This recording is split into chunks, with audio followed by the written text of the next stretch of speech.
Comme je l'ai dit, nous observons une croissance et un changement exponentiel dans le monde de l'IA et des robots. Je veux dire, les avancées dans le domaine des robots ont été absolument stupéfiantes ces derniers temps. Et elles sont alimentées par l'argent des technocrates milliardaires et certains d'entre eux jouent actuellement des rôles dans le gouvernement, en particulier aux États-Unis. Et je pense à Elon Musk, et les gens pensent qu'Elon Musk est merveilleux et qu'il est votre ami. Écoutez ce qu'il a dit ici, dans ce court extrait d'une interview, et réfléchissez à la façon dont cela s'inscrit dans le potentiel pour nous tous d'être essentiellement obsolètes en tant qu'êtres humains. Ils essaieront de vous dire « Oh, eh bien, nous aurons cette vie formidable et il y aura une immense prospérité et vous n'aurez pas à travailler. Vous pourrez simplement faire ceci et cela et, vous savez, avoir cette vie de facilité. » Ce n'est pas comme ça que ça va se passer. Je veux dire, la dépopulation fera partie intégrante de cet agenda. Les élites nous voient pour la plupart comme des bouches inutiles à nourrir et elles pourraient très bien se débarrasser de beaucoup d'entre nous. Donc, c'était Elon Musk qui parlait à Ted Cruz tout récemment. Il y aura finalement des milliards de robots humanoïdes. Toutes les voitures seront autonomes. Dans 10 ans? Dans 10 ans, probablement. 90% des kilomètres parcourus seront autonomes. Hein? Ouais. Aussi vite? Oui. Dans 5 ans, probablement 50% de tous les kilomètres parcourus seront autonomes. Maintenant, si l'IA sera plus intelligente que quiconque, C'est combien d'emplois disparaissent à cause de cela? Et que font les gens si vous avez des millions de personnes qui perdent leur emploi? Comme ça, beaucoup de gens sont compréhensiblement effrayés par cela. Eh bien, les biens et services deviendront presque gratuits. Donc, ce n'est pas comme si les gens manqueraient de biens et de services. Alors pourquoi est-ce ainsi? Pourquoi les biens et services sont-ils gratuits dans un monde d'IA ou presque gratuits?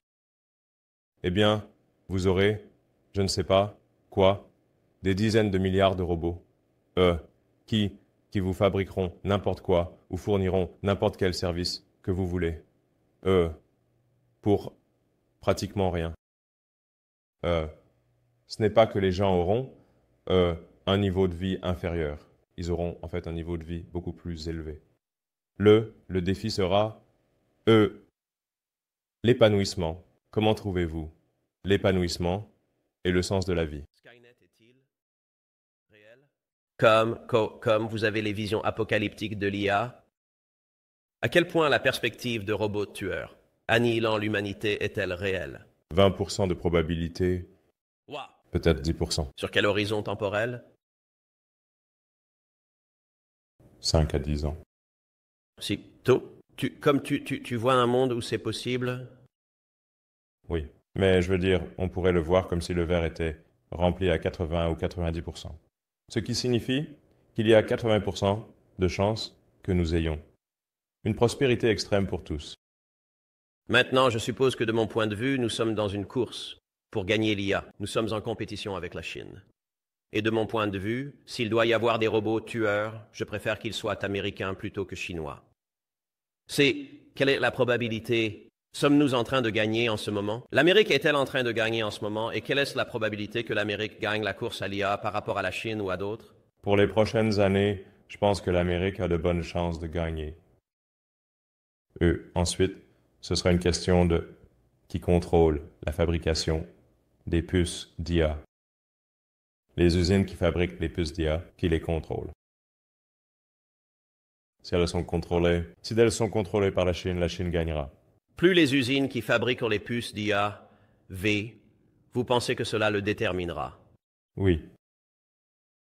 Et comment nous en sortons-nous par rapport à la Chine sur ce front? Eh bien, en ce moment, presque toutes les usines avancées de puces d'IA, qu'ils appellent Fab, sont à Taïwan. Si la Chine envahit Taïwan... Qui est 69 miles d'eux? Oui, que se passe-t-il si Chine? Oui. Si la Chine envahit Taïwan, que se passe-t-il? dans le monde? Eh bien, s'ils devaient envahir à court terme, le monde serait coupé des puces d'IA avancées. Et Actuellement, 100% des puces d'IA avancées sont fabriquées à Taïwan. Donc là, en plus des minéraux rares et ainsi de suite en Ukraine, nous avons maintenant une autre raison de guerre entre les États-Unis et l'Occident et la Chine, par exemple, comme Elon Musk vient de l'exposer. Donc, vous pouvez voir, je le sais, ce n'est pas vraiment le sujet de cette vidéo, mais les élites du monde poussent actuellement à la guerre entre la Russie et l'Ukraine et ainsi de suite. Mais oui, il y a aussi le potentiel d'une guerre avec la Chine. Alors, maintenant, je veux juste passer un court extrait de Bill Gates disant essentiellement des choses similaires sur la direction que prennent les choses.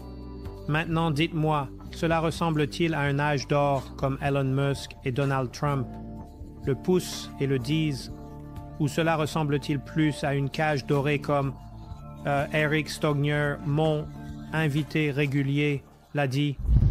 L'ère que nous avons, ce seront essentiellement des problèmes résolus. Oui. Voilà, vous l'avez.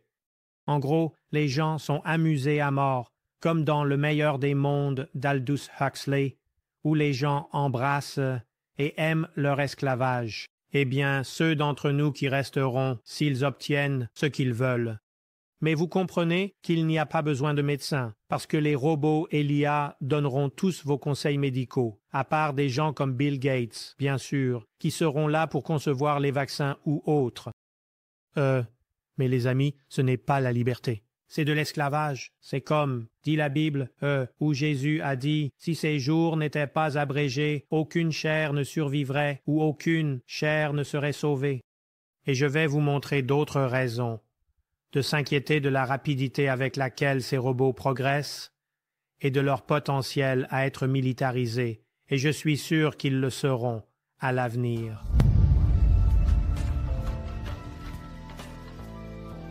Celui-ci est la dernière incarnation du robot Atlas de Boston Dynamics. Maintenant, imaginez une nuée de ces robots sur le champ de bataille. Même si Boston Dynamics affirme que ces robots ne seront pas militarisés, bien sûr, toute cette technologie en développement sera militarisée.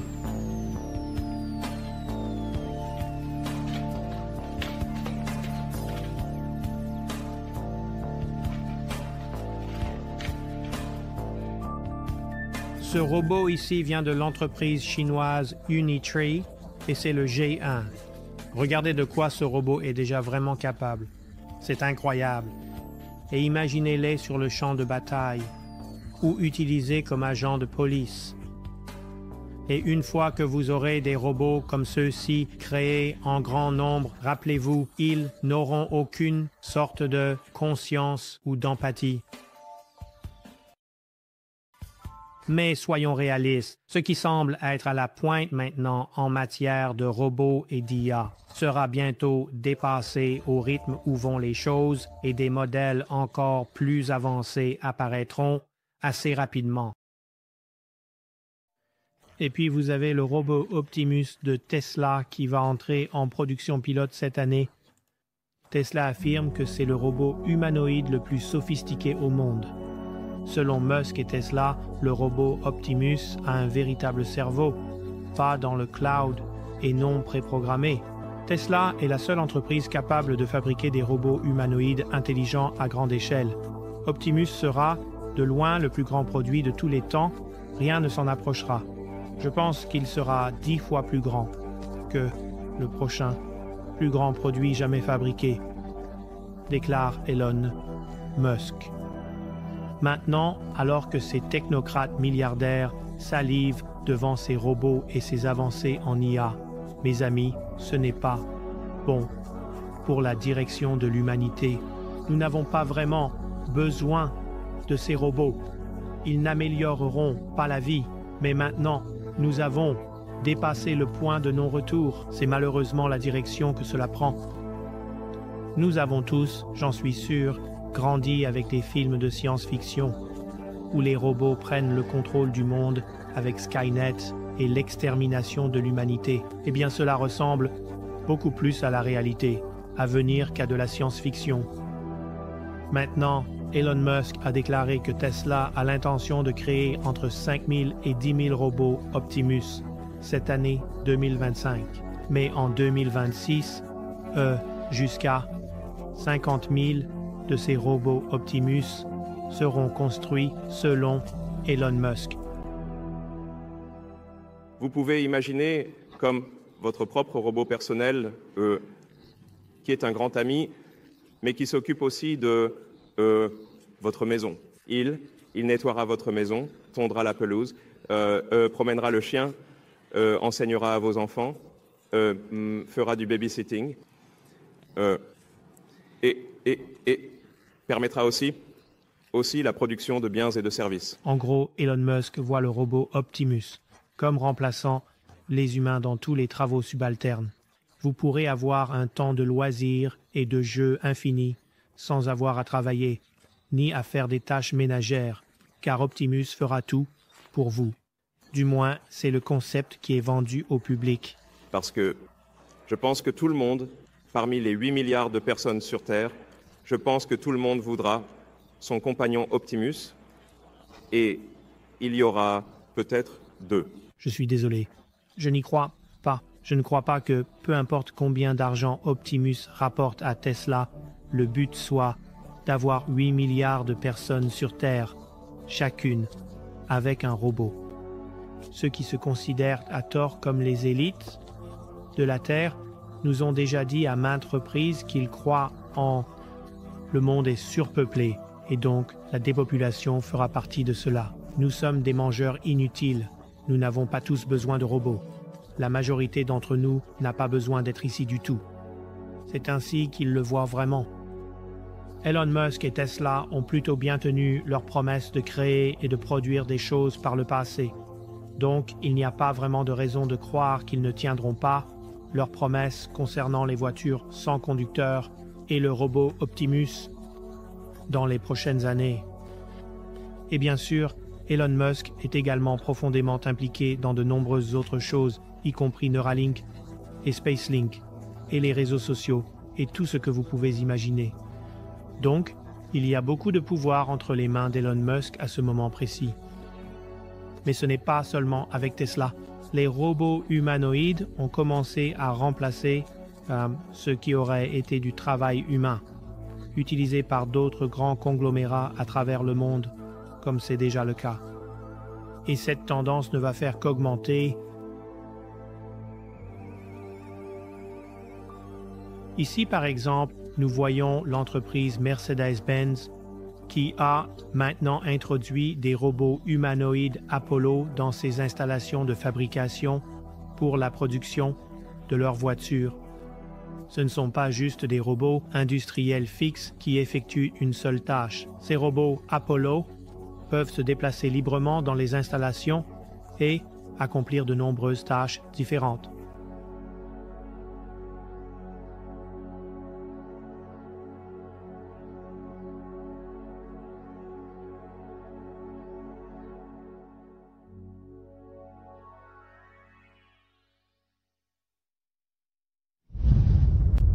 Revenons maintenant au robot Tesla Optimus pendant 1 minute.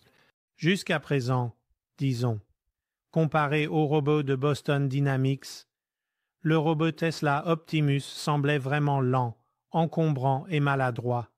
Mais juste hier, Musk et Tesla ont dévoilé la dernière incarnation du robot Optimus avec une démarche beaucoup plus améliorée, plus fluide et plus rapide. Et ce n'est toujours pas là où ils veulent qu'il soit au moment de la sortie du robot, mais ça s'en rapproche et c'est certainement une grande amélioration par rapport à ce que c'était avant. Et d'ailleurs, tout comme les Borg dans Star Trek, le robot Optimus retournera à sa propre station de recharge. Je pense toutes les 10 heures. Maintenant, pour recharger les robots, pour faire fonctionner l'IA, pour faire tourner d'énormes centres de données et la surveillance et tout cela, cela va nécessiter une quantité énorme d'électricité. D'où viendra cette énergie? Eh bien, l'une des options qui est vraiment envisagée sérieusement en ce moment était l'énergie nucléaire. Et même, Google a un accord avec une start-up appelée Kairos Power pour construire 7 petits réacteurs afin de fournir de l'électricité à ces centres de données. Donc, ils ont rejoint Microsoft et Amazon, qui se tournent également vers l'énergie nucléaire. Donc, cela pourrait être, là, la chose du futur, c'est plus d'énergie nucléaire mise en ligne, bien que les réacteurs nucléaires aient aussi leur propre danger potentiel. Et puis, il y a Neuralink, l'une des autres entreprises d'Elon Musk, qui, bien sûr, avec leurs implants de puces cérébrales, est vendue comme aidant les aveugles et les paralysés et ce type de personnes à ce moment. Mais l'objectif final est bien plus large que cela. Cela fait partie des objectifs transhumanistes globaux de fusionner les humains avec les machines et de connecter les gens au cloud. Et je vois les implants de puces cérébrales comme une grande partie du système de la bête et du système de l'Antéchrist 666 à venir. Bien sûr, nous n'en sommes pas encore là, mais c'est, je crois, là où cela se dirige. Voici la mère d'Elon Musk, May Musk. Je pense qu'il est le génie du monde. Et les gens l'adorent pour cela. Et je suis très fière de lui. Et ce Neuralink, les gens disent « je ne veux pas de quelque chose dans ma tête ». J'ai dit « eh bien, vous n'êtes pas paralysé. Alors, ou vous n'êtes pas aveugle. Bonne remarque. Si vous êtes aveugle et que vous ne voulez pas voir, alors vous pouvez discuter du sujet. Vous n'êtes pas obligé d'avoir une puce dans votre tête. Un ensemble de cellules cérébrales humaines vivantes sur une puce de silicium peut jouer à Pong. Oui, des chercheurs, dans un laboratoire, ont appris à un petit amas de neurones à, en quelque sorte, jouer à ce jeu vidéo. Mais c'est plus qu'un simple jeu. Certains croient que fusionner la biologie avec l'informatique pourrait bouleverser notre approche de l'intelligence artificielle. L'IA est un marché mondial massif, souvent volatile, avec des gens cherchant partout un avantage concurrentiel. En 2025, des entreprises du secteur privé se sont associées pour investir plus de 500 milliards de dollars uniquement dans l'infrastructure de l'IA. Mais que se passerait-il si les éléments constitutifs de cette infrastructure incluaient des cellules cérébrales humaines vivantes avec les promesses et les défis de notre propre biologie? Ça ressemble à de la science-fiction, n'est-ce pas? Eh bien, nous sommes en quelque sorte en chemin. Et les amis, n'oublions pas le brevet de Bill Gates de 2020, le brevet 060606 pour un système de crypto-monnaie utilisant les données d'activité corporelle. C'est là que ça va. C'est là que tout se dirige. Avec l'IA et le système de la bête, avec les robots et tout le reste. Ça va dans cette direction en combinant. Et puis, vous intégrez d'autres entreprises, comme Palantir, qui a été fondée par Peter Thiel, qui est d'ailleurs un autre des grands soutiens de Donald Trump. Automatisation alimentée par l'IA pour chaque décision. Le logiciel de Palantir alimente les décisions en temps réel, pilotées par l'IA dans des entreprises gouvernementales et commerciales critiques en Occident, des chaînes de production aux lignes de front. Et par exemple, la plateforme Gotham de Palantir. Gotham cible les soldats de soutien individuel avec une chaîne de destruction alimentée par l'IA, intégrant de manière fluide et responsable l'identification des cibles et l'appariement des effecteurs de cibles. La plateforme Gotham de Palantir a été utilisée sur le terrain dans la guerre en Ukraine, sur les lignes de front, là-bas. Maintenant, imaginez que vous combinez cette intelligence artificielle dans ces plateformes, comme celle développée par Palantir, et que vous les associez à des robots qui pourraient être, à l'avenir, des tueurs améliorés. Et vous pouvez voir où cela pourrait mener. Des tueurs améliorés en tant que policiers, en tant que robots, soldats, ou des soldats transhumains améliorés, des humains qui ont été augmentés, par exemple. En gros, quand vous commencez à avoir des armées de ces choses, Il est facile de voir d'ici comment votre humain moyen, créé par Dieu, pas un humain 2.0 humain augmenté que ces transhumanistes veulent, devient simplement un mangeur inutile dont ils n'ont pas besoin et qui peut être rendu obsolète ou exterminé, peu importe comment vous voulez le dire. C'est à partir de cela que je peux voir que les paroles de Jésus, si les jours n'étaient pas abrégés, aucune chair ne serait sauvée. Je peux voir comment cela pourrait devenir une possibilité très réelle à l'avenir, et aussi, avec le transhumanisme, comment les humains augmentés pourraient être ceux-là même qui cherchent la mort et ne peuvent pas la trouver.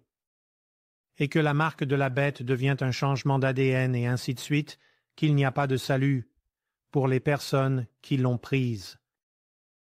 Je ne pense pas que les jours soient trop éloignés avant que cela ne devienne réalité. C'est déjà sous nos yeux. Parlons de la puce Willow de Google, un ordinateur quantique si puissant qu'il pousse les scientifiques à remettre en question la réalité elle-même. Willow n'a pas seulement battu des records, il les a pulvérisés. Il a résolu un problème en moins de 5 minutes, qui prendrait aux superordinateurs les plus rapides de la Terre 10 septillions d'années pour terminer. Et voici le rebondissement. Certains scientifiques pensent que cette magie quantique pourrait impliquer des univers parallèles, où les calculs se déroulent à travers plusieurs réalités en même temps. Toi, quand tu dis prendre le contrôle, je pense que tu es allé plus loin que ça. Je pense que tu as dit qu'il y a une chance de 10 à 20% que nous soyons rendus extincts. Oui, si ça prend le contrôle, c'est ce qui se passera. Veux-tu nous donner un délai pour ça? Non. Parce que, comme je le dis, il n'y a pas de bonne façon de l'estimer. Mais ça, si nous ne faisons rien à ce sujet maintenant, cela pourrait ne pas prendre si longtemps. En ce moment, nous sommes à un point de l'histoire où il y a encore une chance que nous puissions comprendre comment développer une IA super intelligente et la rendre sûre. Nous ne savons pas comment faire cela. Nous ne savons même pas si c'est possible. Les amis, j'espère que vous commencez à voir le tableau d'ensemble ici et l'effondrement économique qui se produit, les guerres commerciales, la réduction des départements gouvernementaux et leur optimisation. Tout cela se combine pour nous amener dans un nouveau système, le nouvel ordre mondial, la 4e révolution industrielle, peu importe comment vous voulez l'appeler. C'est là que le système de la bête se dirige, je crois, et je ne peux pas donner de délai, mais cela se passe assez rapidement. Alors, s'il vous plaît, partagez cette vidéo et aimez cette vidéo. Assurez-vous de prier et de demander l'aide et la protection de Dieu en ces temps, car vous en aurez besoin. C'est à peu près tout ce que je voulais partager. Que Dieu vous bénisse.